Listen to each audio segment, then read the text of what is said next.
Charlton Athletic are a club no strangers to being placed in a compromising position by their owners.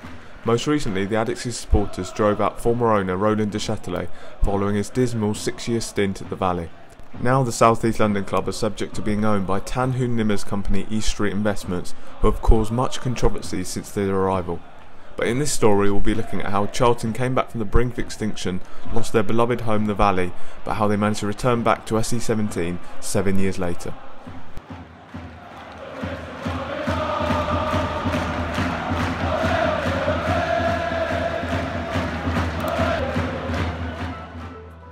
Charlton have played at the Valley since 1919, with the ground being built in a disused sand and chalk pit in the local area by the club's supporters. Until the mid-1950s, the Addicts have been a regular fixture in the top flight, but in 1957 they were relegated to the second division, and 15 years on they fell even further into the third tier of English football.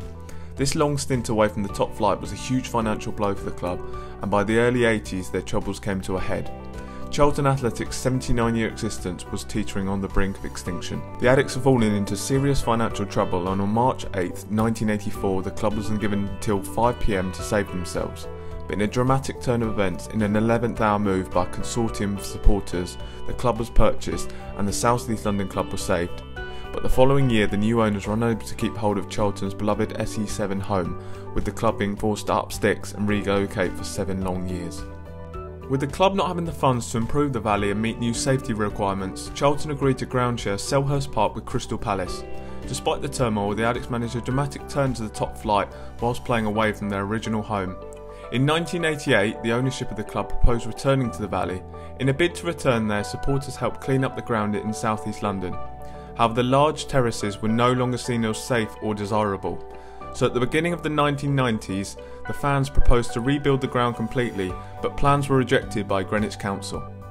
Subsequently, the supporters started their own political party, the Valley Party. The party won almost 15,000 votes in the 1990 local elections, successfully pressuring Greenwich Council to approve their plans for the new stadium. In 1991, the construction began on the new Valley. It was originally hoped that the club would return to the stadium before Christmas that year, but the reopening of the stadium faced a series of delays before finally opening in December 1992.